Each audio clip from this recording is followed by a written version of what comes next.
Hello everyone, welcome back to our advanced astrophysics series. Today we are going to explore one of the most fascinating and extreme objects in the universe, pulsars. When you look up at the night sky, you might see stars twinkling gently.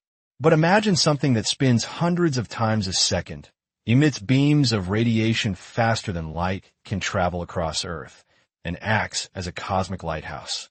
That is the essence of a pulsar.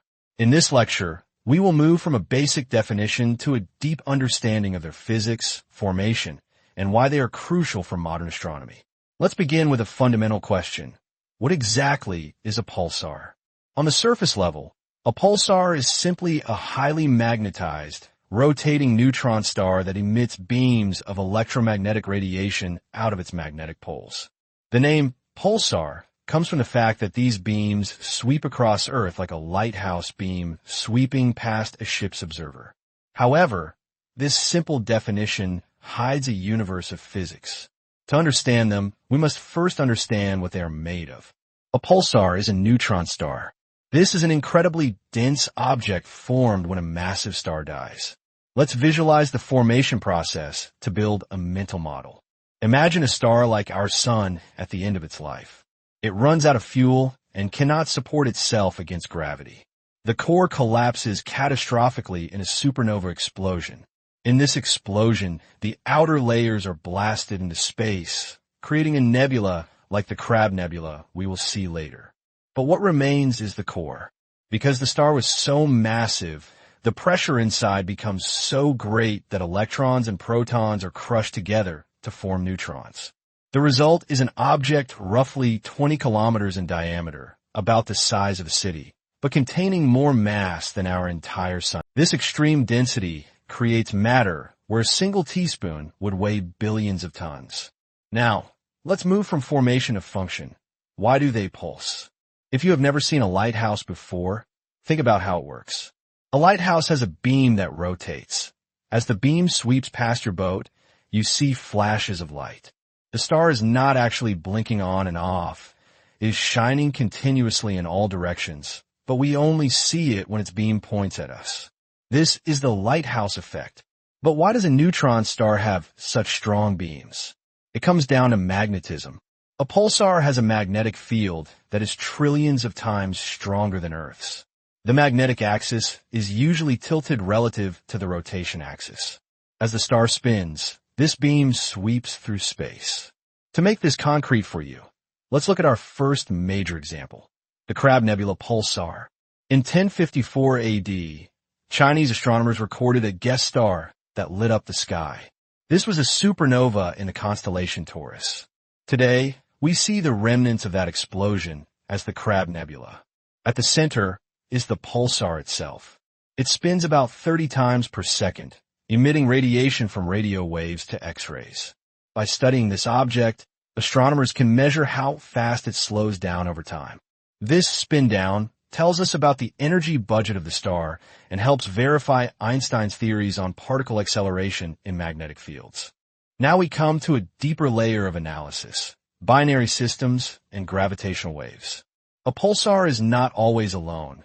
Sometimes they orbit another star or neutron star. The most famous example here is PSR B1913+16, discovered in 1974 by Russell Hulse and Joseph-Taylor. This was a binary system where the pulsar orbited another invisible companion. By timing the pulses with extreme precision, astronomers found that the orbit was shrinking. Why? Because they were losing energy to gravitational waves, ripples in space-time predicted by Einstein's General Relativity. For decades, this was the only proof of gravitational waves, until LIGO detected them directly years later. This discovery earned the Nobel Prize and proves that pulsars act as natural laboratories for testing gravity. Let's deepen our understanding further by exploring a variation, millisecond pulsars. You might think all pulsars spin very fast due to their density, but normal pulsars usually spin once every few seconds.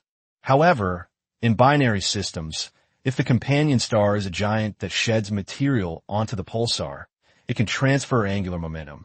This process acts like an ice skater pulling in their arms to spin faster. Over time, This accretion spins up old neutron stars into millisecond pulsars, rotating hundreds of times per second. These are incredibly stable. In fact, that astronomers use them as cosmic clocks to detect gravitational waves from the supermassive black holes in galaxy centers. This is known as Pulsar Timing Arrays.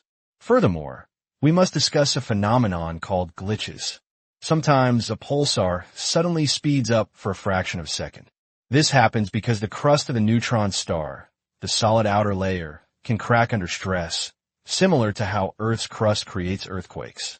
The sudden quake releases energy and changes the rotation speed momentarily. This connects us back to quantum mechanics inside the star, where superfluid neutrons might decouple from the crust. It is a reminder that even in such extreme physics, familiar concepts like solid matter and elasticity still apply. Finally, let's consider the extreme end of this spectrum, magnetars. While standard pulsars have strong magnetic fields, magnetars have fields so intense they can disrupt the atomic structure of materials on their surface.